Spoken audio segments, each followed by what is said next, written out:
So, dear colleagues, dear followers, dear people out there from around the globe, hello and welcome to episode number 42. What started last year has become like an institution.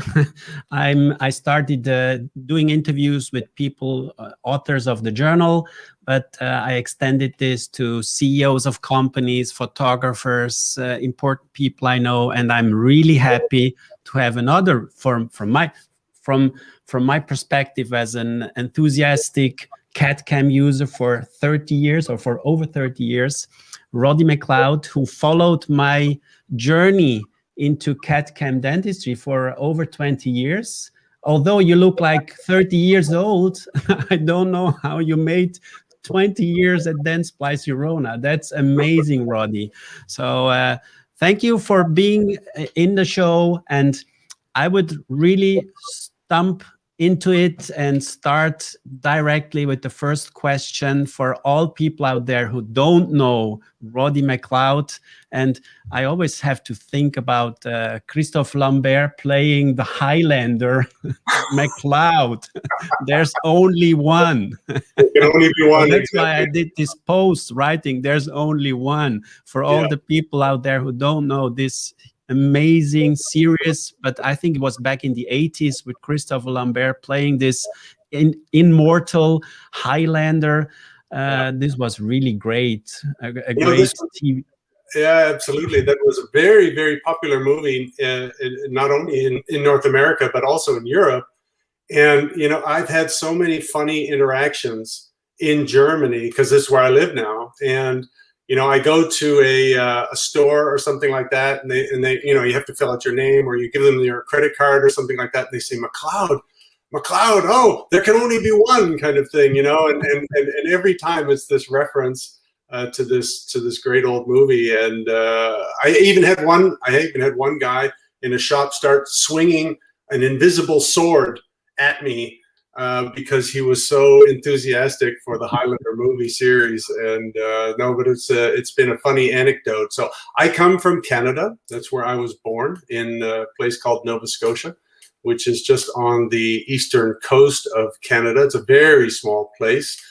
I remember when I started in dental in the mid-90s, there were about just a few hundred dentists in our area, kind of thing. And I realized pretty quick that if I was going to make a career in dental, it probably would not be in Nova Scotia. I would have to pursue the industry elsewhere. And in Canada, that means Toronto.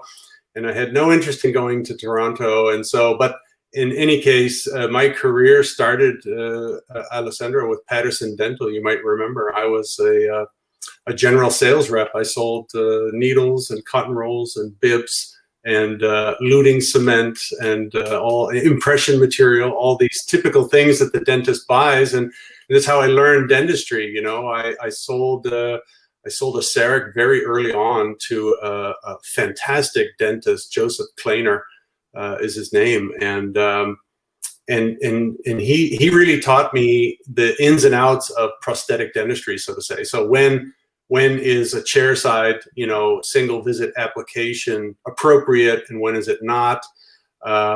He taught me about isolation and margins and all that prosthetic stuff that you kind of have to learn over the years. And so I got a great head start in that. And so I worked for Patterson for some years. I sold CEREC for them. And you might remember, Alessandra, I started a website in those times called Planet CEREC. Yeah.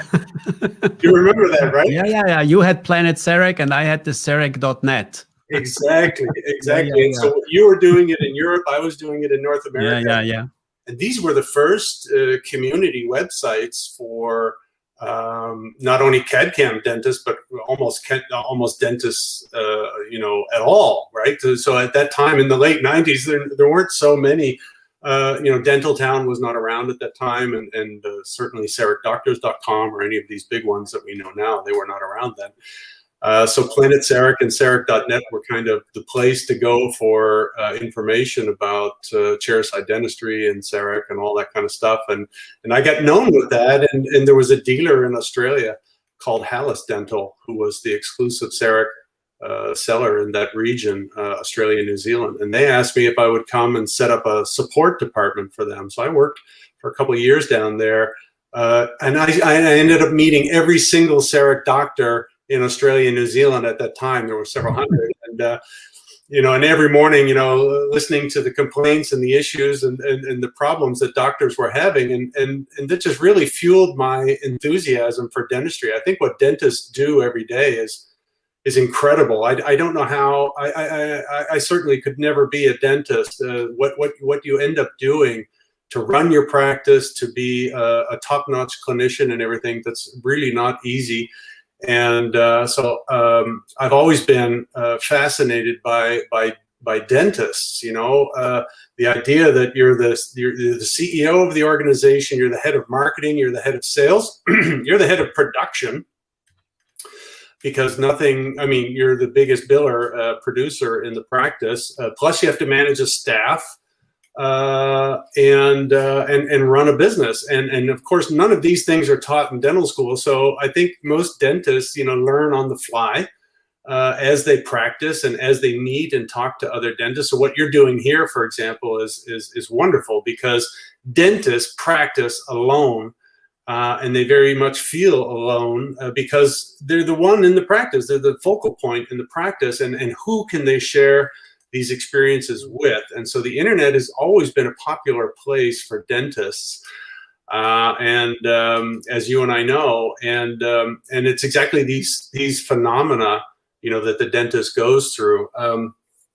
So anyway, after doing the customer support work for a few years, I took the product management job at Sirona in Bensheim, and I'm pretty sure I was the first a non-German speaking person that Sirona ever hired at the factory in Bensheim. I certainly felt that way. A lot of the engineers only spoke German, and so I had to learn it pretty quick, or at least the dental words in German and the software words and these kinds of things. And I did that, as you know, for a few years, Alessandro. We worked together on developing the CEREC software, and you were a big influence on the CEREC system, especially in those days. And then in 2006, I think, I moved over to the United States, and they put me in charge of the CEREC and the in-lab sales and marketing and customer support for the US market. There I stayed for 7 years, and then our CEO at that time in 2013 asked, hey,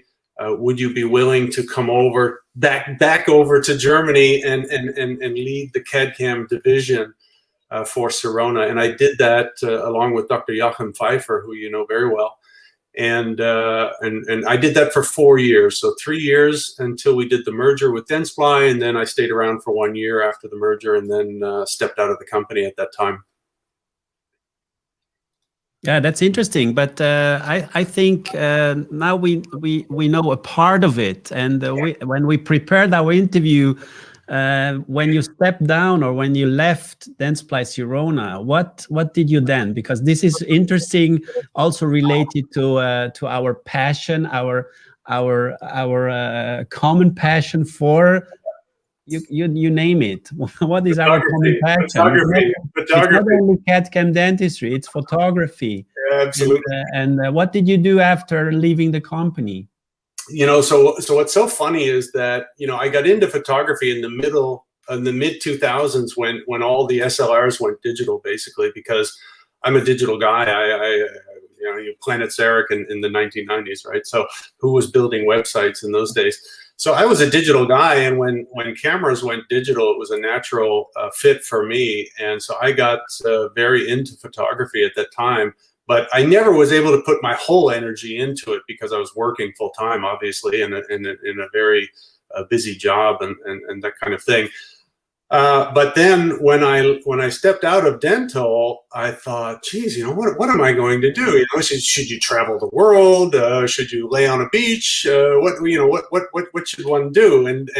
But for me, it was very clear. I wanted to make a nice photography project, and my passion outside of dentistry is motorcycles, as you know, and specifically motocross.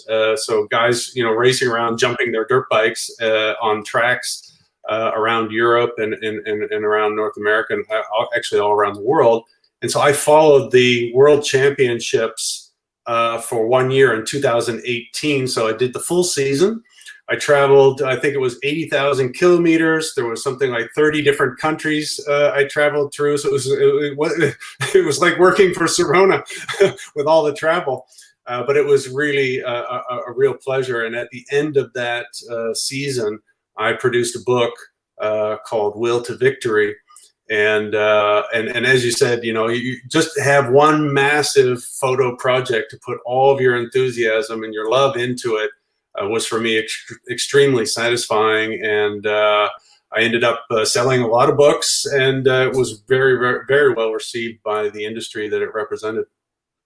Cool. That's really cool. That's really cool. Thank you for this great introduction. Also in some of your private parts. Here. I'm going to send you a copy. Wow. Yeah, absolutely. And I want a signed copy, please. Of course, of course. But so I'll be sure to put one into the post for you, just as a small thank you for this interview. Amazing, amazing, great. So after this introduction, let's jump into a topic that we both share passion with. And this is CAD-CAM dentistry. I always remember my time as a student. I was one of the first CEREC patients in 1986. I still have my 5 inlays done by Mark Hürzeler in my mouth. So 35 years of service, still working, not looking good, but that's not, it's back teeth. It's not an issue. It's not a problem. They don't affect my smile or anything, but they work. And I was infected by Professor Merman's philosophy of man and machine, so brain and hands as a combination, and do whatever you can to enhance dentistry at the chair side. So the chair side concept, and this leads me to the next question, something that I always ask all people involved in CAD-CAM business, especially also on the company side, let's say on the other side, not on the dental side. Why is the global development still not as fast as when I still hear Professor Merman when he lectured in front of all these young students and saying, imagine what a machine and you with your skilled hands can do. The future is bright. The future is digital. The future is technology. And it took more than 30 years that digital dentistry became mainstream, not in the dental office, but mainstream in lectures, in workshops, in publications. So you hear there's a huge fuss going around CAD-CAM dentistry, but the impact on the dental office, from my point of view or from my perspective or what I see and hear, is not that big. So what is your explanation being coming from the other side, from the development side, from the sales rep side? Why is this development not as fast as everybody would have expected 35 years ago? Right.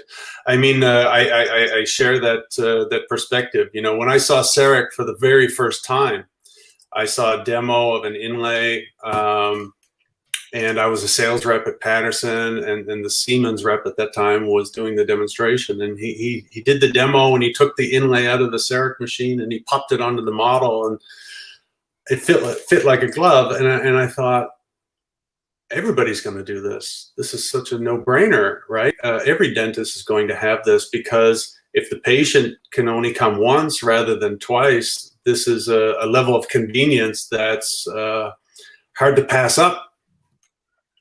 And I thought, okay, so this CAD-CAM stuff will take 5 or 10 years before it really takes off. And this was the mid-1990s, let's say.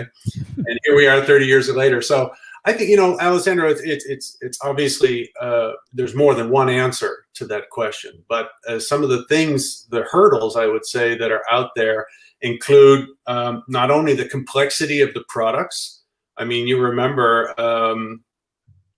certainly the older generations were complex, and they were not easy to use. When you had the 2D software, I mean, you almost needed to be an engineer to figure out how to work that. When it became 3D, it became a lot easier. And we really expected, a lot of people to jump in at that time, but still it was slow to take up. And I think that that's partly because, it's only today that they're starting in dental schools with digital impressioning, and in some cases, certainly in the United States, they have CEREC and CAD-CAM systems in the dental schools now, but it's only just starting now. So you have this big generational gap, right? So, people like myself and you, we represent probably, the digital generation, excuse me, in our industry, and we're still relatively young, right? So you've got a lot of people out there who probably are hoping that they don't have to deal with this digital stuff in their career, and they represent a significant portion of the dentist population still today. But obviously, now we're dealing, in my new company, we're dealing with people coming out of school 5 years, 10 years out of school. For them, this digital technology stuff, you don't need to do a lot of training. They just pick it up. Like my kids picked it up when I was younger. My daughter or my son, they'd pick up the camera, they'd play with the software, and for them, it was relatively straightforward. Whereas, we had dentists who were a little bit older, or let's say of a different generation, and the left click, right click stuff was an issue for them. And so when you start there, getting to mill and design and do your own restorations is a big step.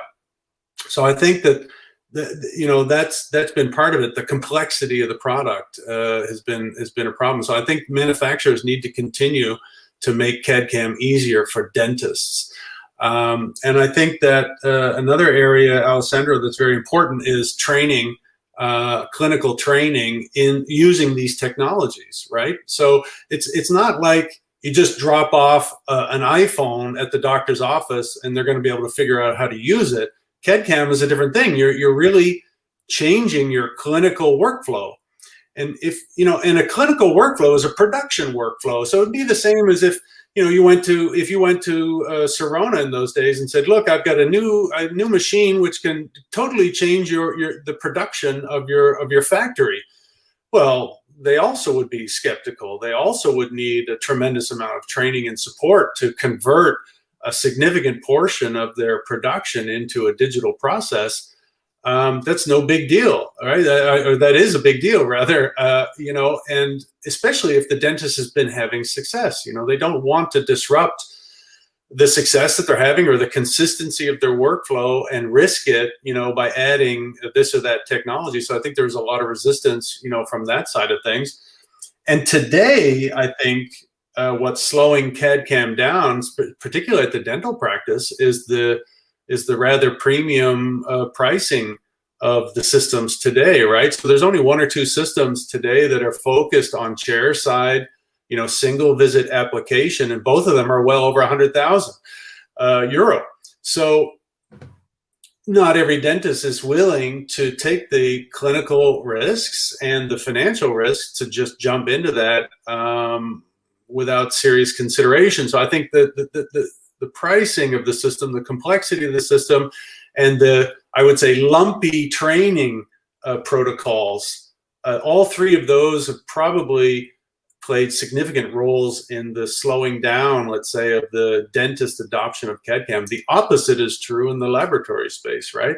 So the laboratories were under attack from China. They were under attack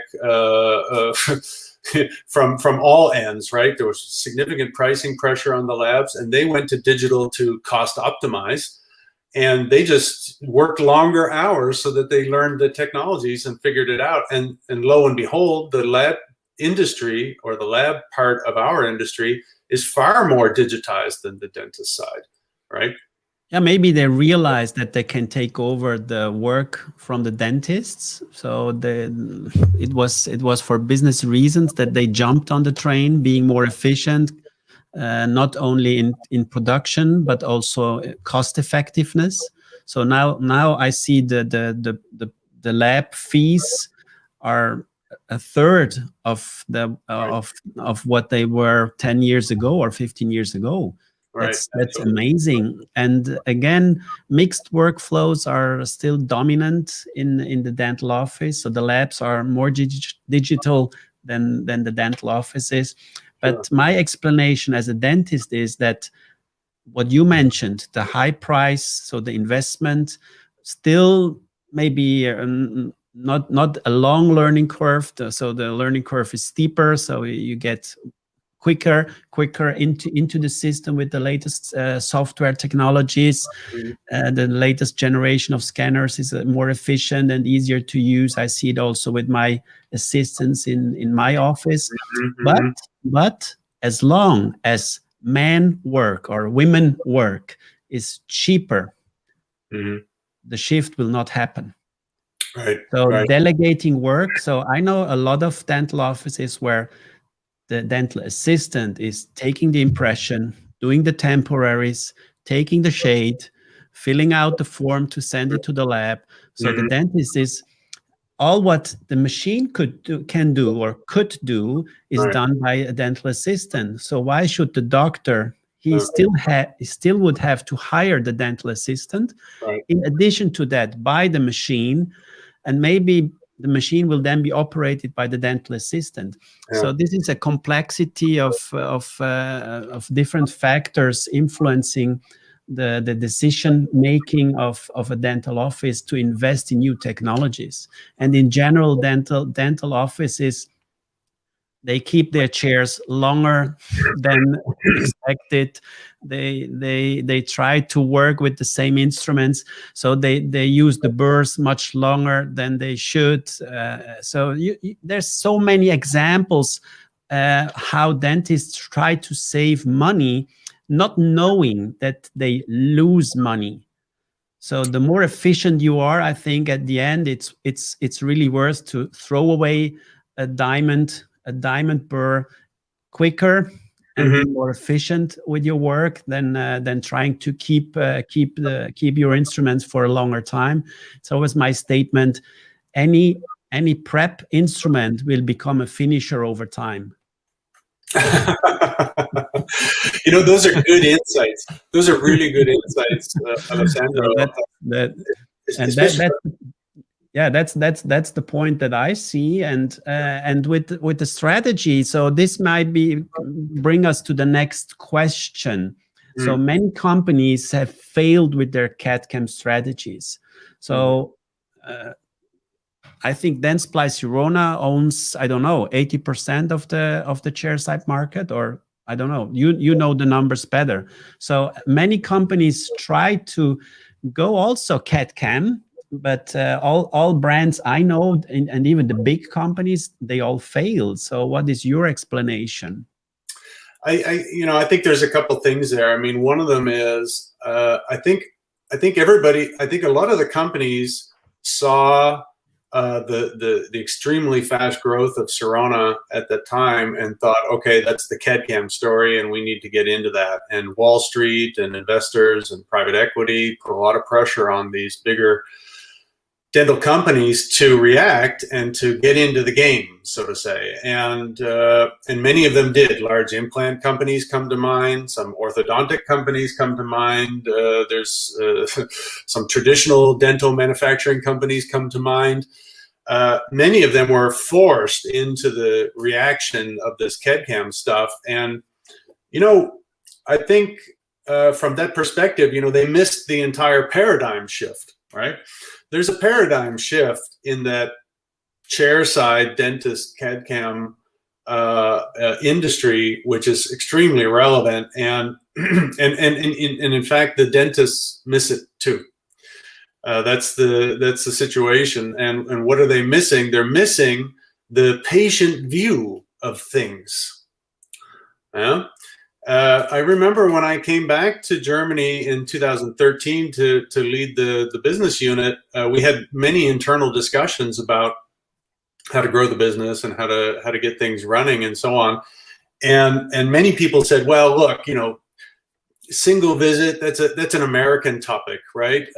You know, people in Europe don't mind to come back to the dentist, and they have time off, and the employers are flexible, and there's not this, you know, let's say, demand for convenience. And I never bought that story, so we did what you always do in those situations when you can't agree. You make a market survey, and we surveyed patients all over Europe, and we presented them with different, let's say, crown workflows, right? So the traditional workflow, the digital impression workflow, and then the chairside workflow.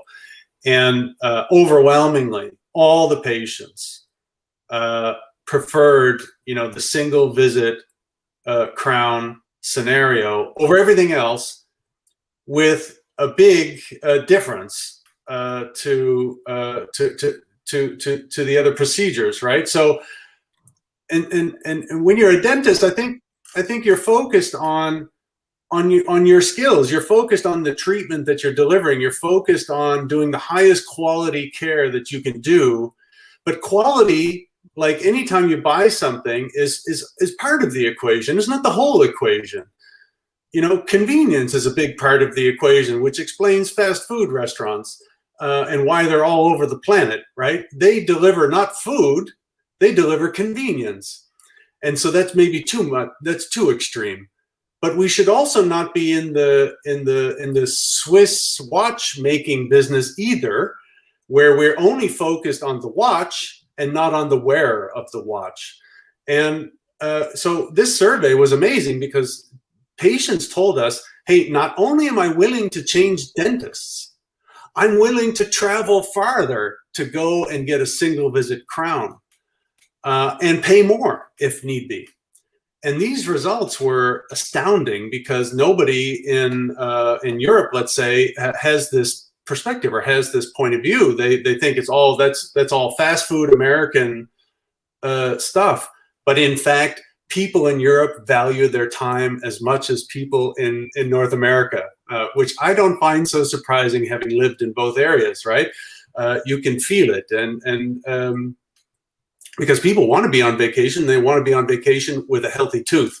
And so if I can get it done in one shot, rather than coming back after my vacation and my temporary falling out. And so, yeah. And this has been underestimated by the industry. And so the companies, those large implant companies, the ortho companies, the other traditional dental companies, they thought, okay, CAD-CAM means I have a milling machine, I have some software, I have maybe a camera or a scanner. But whether or not this produces a single visit crown in an hour or not doesn't really matter. But in fact, it does. And the true value to the dentist of owning CAD-CAM is changing the experience of the patient themselves, because the patients are the ones who are bringing new patients to your practice. When they go back to the office and say, hey, you know, you don't need 2 or 3 appointments. You don't need a temporary. You don't need the goopy impression material. You can get this all done in 1 hour.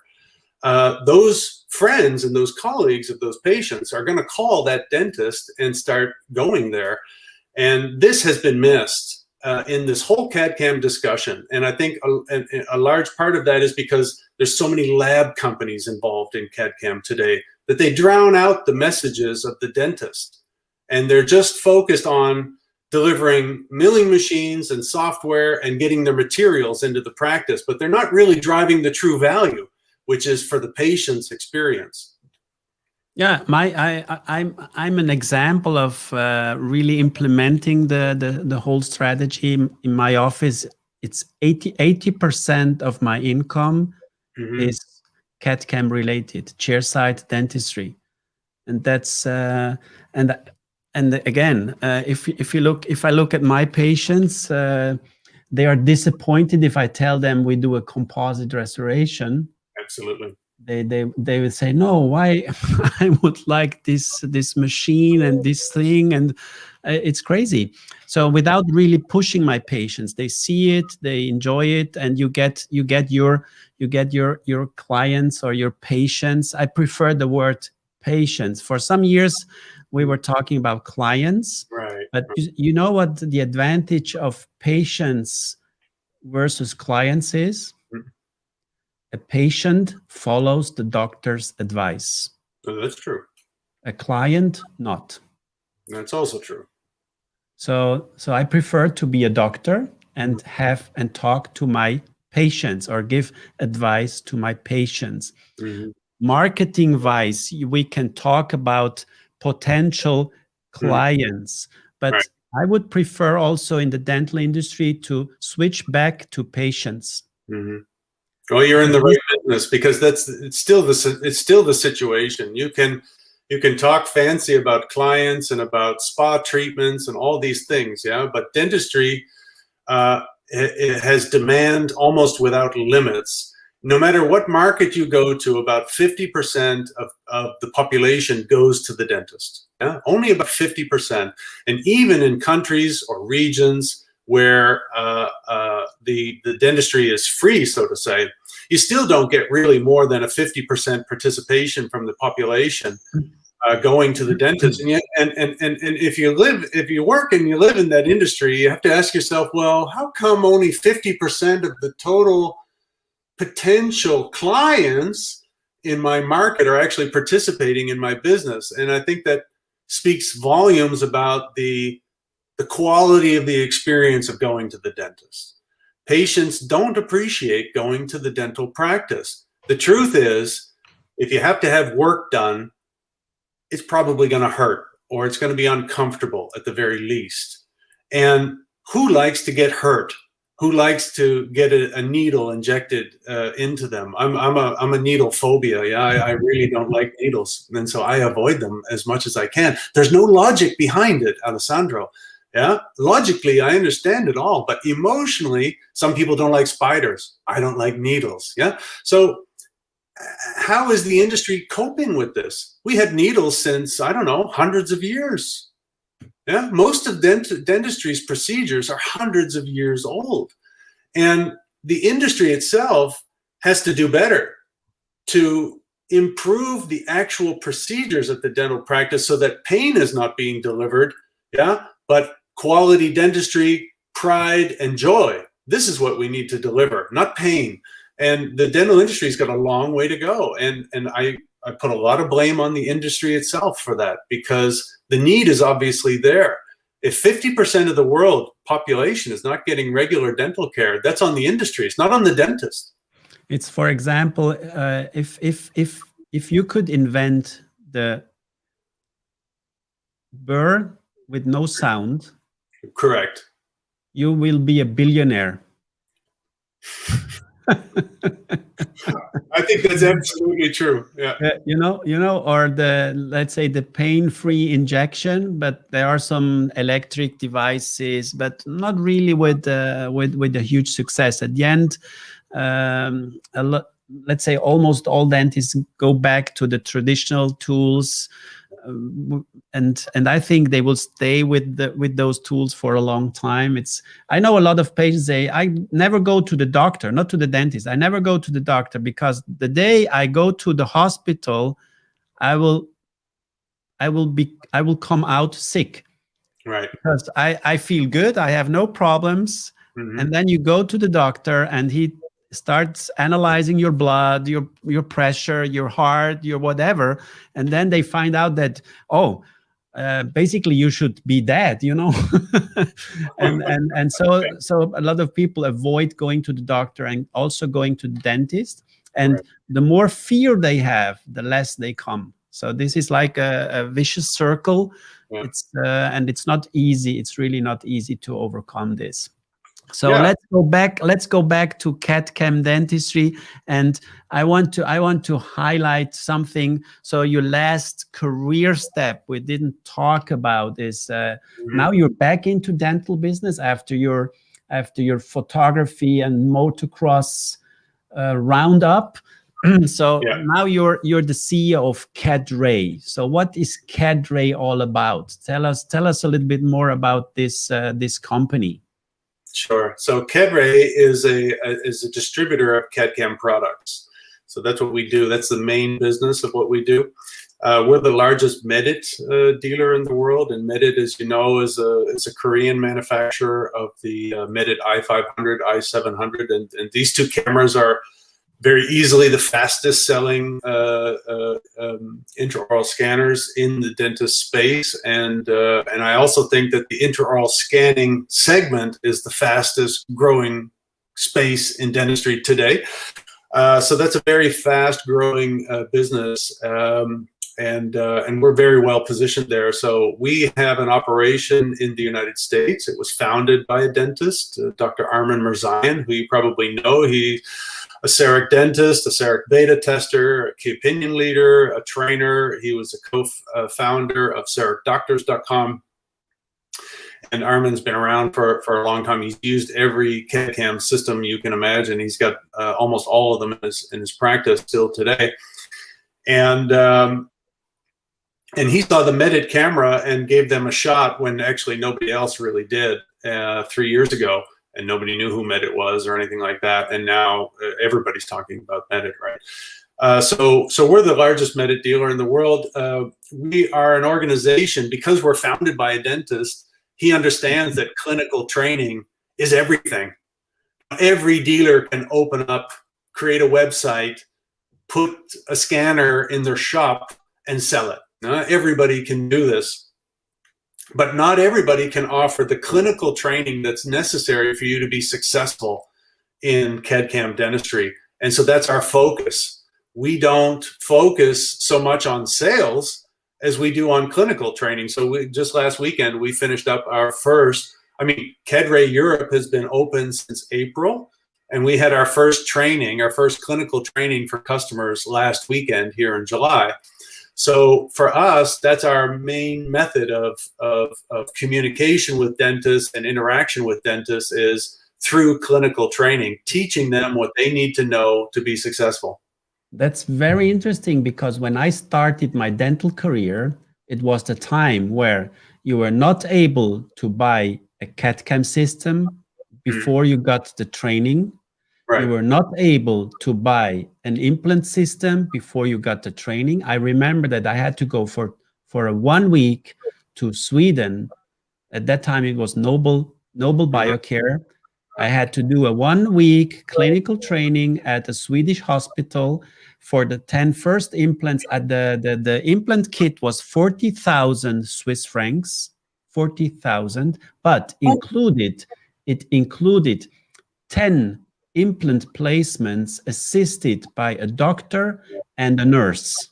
Oh, wow. So I think this is the form of clinical training you should get before going into something. And then few years later, the company say, no. You can learn to place an implant in 2 hours.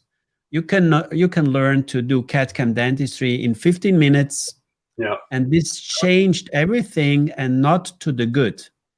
From my point of view as a dentist, not to the good. And I really appreciate that you, and I hopefully also others, are trying to go back, because the clinical training at dental universities is getting worse. Yeah. Less. It's getting less. Yeah, it's getting worse means for me less clinical hours. So the dentist, after finishing dental school, is very smart. He knows a lot about materials, about chemistry, about anatomy, but he has little skills. Yeah. And I remember that we had a lot of handwork to do. So we had to do our full dentures ourselves. We had to layer the ceramic ourselves. And we spent hours and hours and hours in the lab doing this. And all this has been almost, not all, but a large part has been canceled. And if it's not replaced by postgraduate education, the Correct. quality of dentistry is going down. And I saw that when I hired young dentists coming to my office to work. So the quality really dropped down. I had to invest more and more time to train these young dentists, because they thought, I have finished dental school. I'm a dentist. I'm the greatest. I can do everything. It's like when you get your driver license, you think you're Lewis ready for the Hamilton. Autobahn. You're Lewis Hamilton or Max Verstappen, you know. But that's not true. It needs some time and some training to get there. And also in dentistry, I think postgraduate training is important. And I really appreciate your effort. And I hope that also other companies are jumping on this train to get more focus on clinical training and help dentists to understand and handle the technology the best way. And then it's much more fun. It's like buying a camera, and if you don't know how to handle it, it's not fun. No, it's confusing. Yeah, absolutely. So Confusion is not fun. No. So I showed the web. That's you have like an Instagram, a Facebook group. I guess you also have a website. So we have the Facebook group where you can see more information on what's going on. So this was your opening event. Correct. And you also have an Instagram with only 39 followers, but we hope to get you more. We hope to get you more. We just started in April, and absolutely. So we're just really at the beginning. If you go back to the Facebook just for a second, yes. And scroll down to the second post. Yeah, exactly. So these gentlemen here, these are our new mentors, you see. So for example, with CAD-Ray, we don't want that. Yeah, exactly. We don't want that, industry people, let's say non-dentists, are teaching dentists how to retract cheeks and gums and manage tissue and isolate margins and all these types of things, these clinical aspects. We don't want industry people explaining these things. We want dentists explaining these things to other dentists. And so, before we even got started, our idea was, okay, let's train some mentors, on our system so that, when we get a new customer, we put them directly in contact with a mentor. And the mentor is the one who has these video chats with them or what have you, and talk about, okay, how did it go today? And were there any problems? And, oh, you couldn't do this. Okay, next time try it like so. And let's take a look at your case, and they can look at it together and they can talk about it. This is what dentists need. They need connection to other dentists. They don't need more marketing. They don't need more advertising. They don't need people telling them what they need to do. Dentists know what they need to do. They need to talk to other dentists who have the experience. And so, when I think about running a distribution business, it's my job to connect our customers with people who can help them.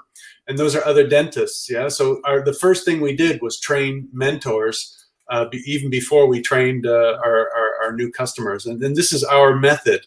We want to have a key mentor, at least one in every single European country, speaking the local language, so that everybody's able to communicate freely and openly and learn what they need to become successful. But basically, I browsed the website. I read some of your blog posts.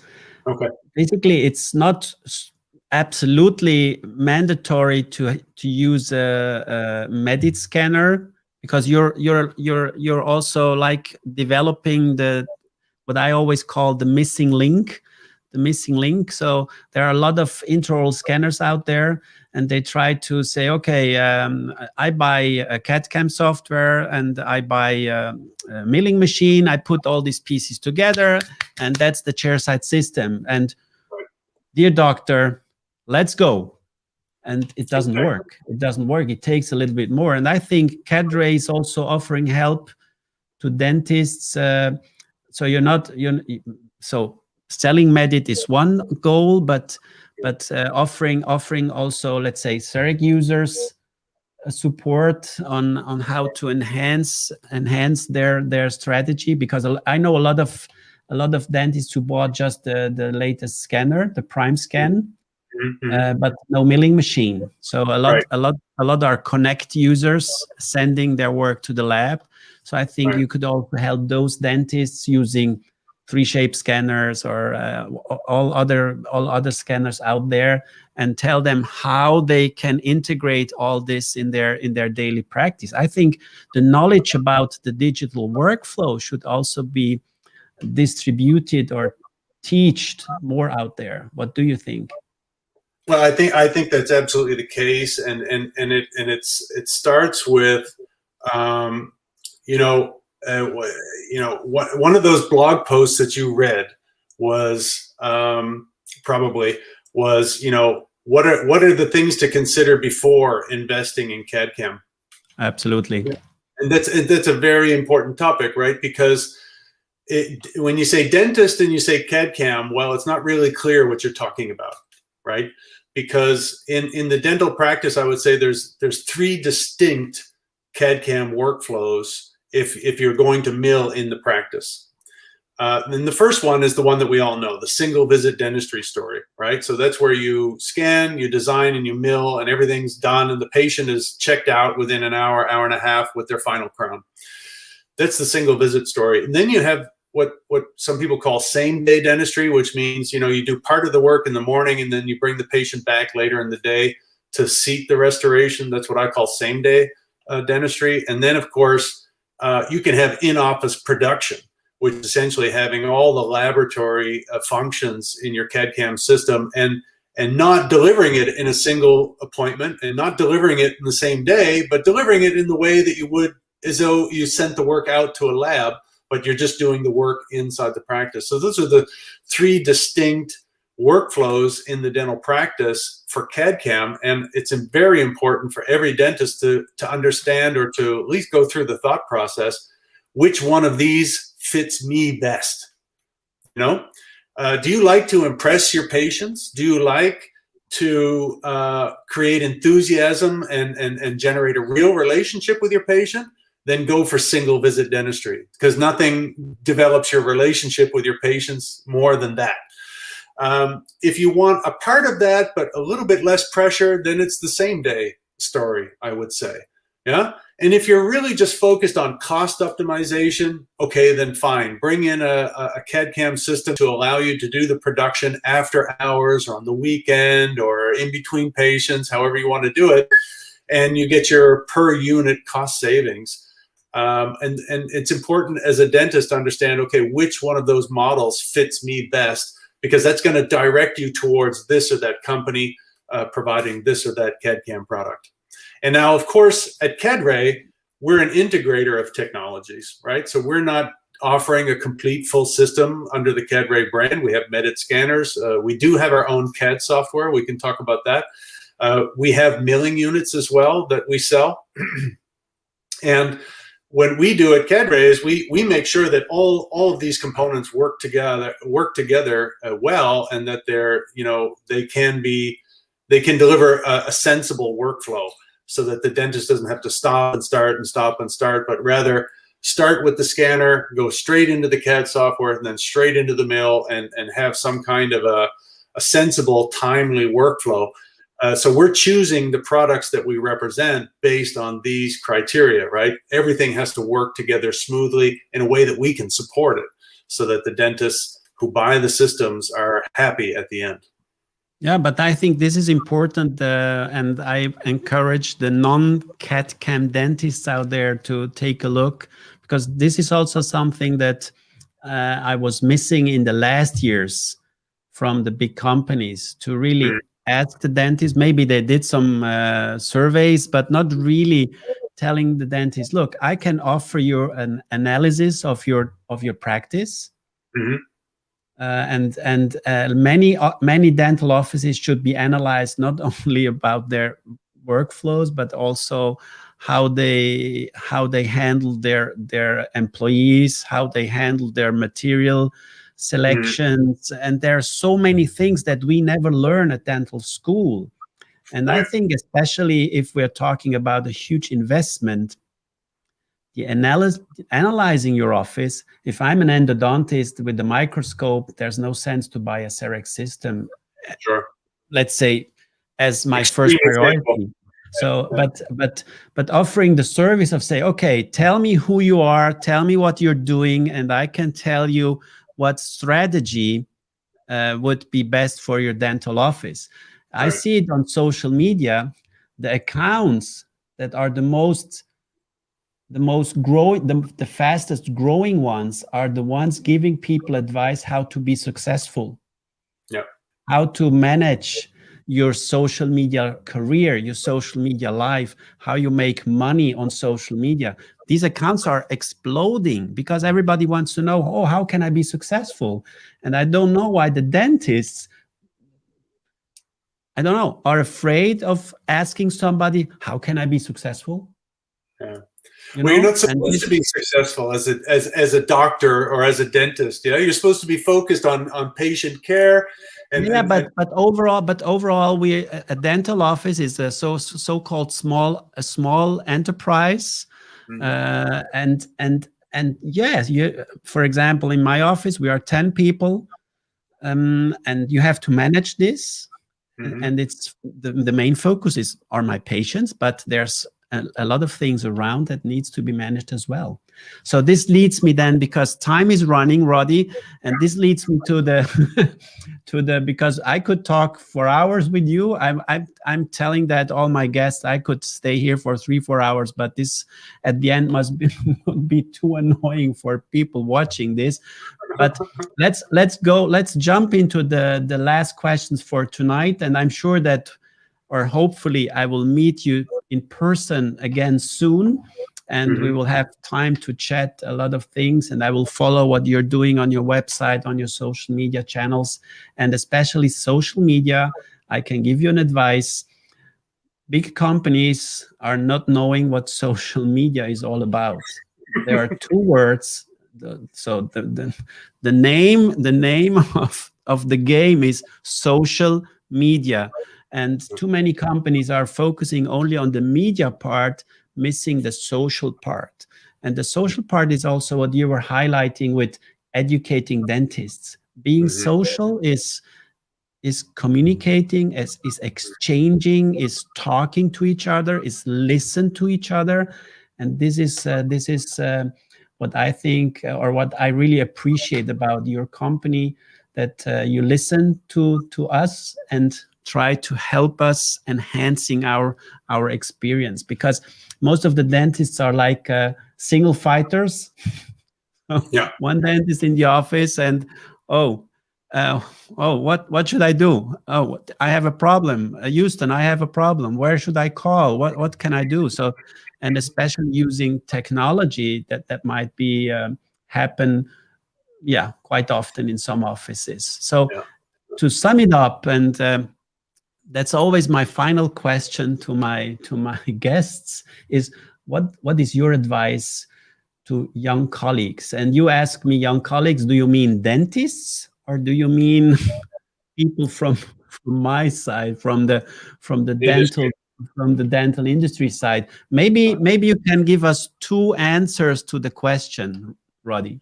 Sure. You know, and as soon as you wrote me back, it could be both. I was like, yeah, of course.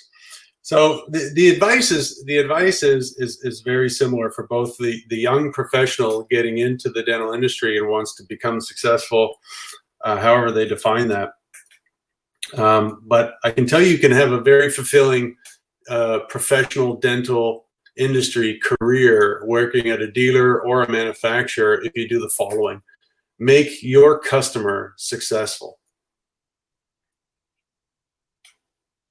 This is the most important thing that you can do. If you make your customer successful, they will reward you with loyalty, trust, and of course, all the financial rewards that you might be hoping for. And it's not so different for the dentist.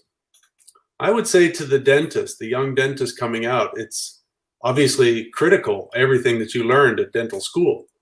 And you must continue to improve your skills. This is what keeps your passion going in the dental business, because if you just drill teeth for 30 years in a row, you're going to burn out. But if you keep focusing on your skills and continuing education, you will open up new areas that you didn't know existed, and this is what creates the enthusiasm and the passion over time. But don't forget the patient.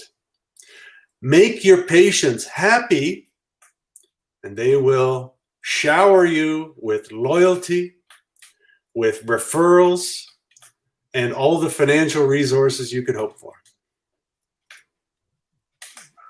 That's perfect last words, but not not the last. I hope not the last words from Roddy, but the perfect end of this very nice and inspiring interview with you, Roddy. So I have to tell you, in the beginning, when I first met you, I was a little bit like, the CAD-CAM dentistry is something Swiss and German, and why are now the Americans and people from outside coming in with some strange ideas?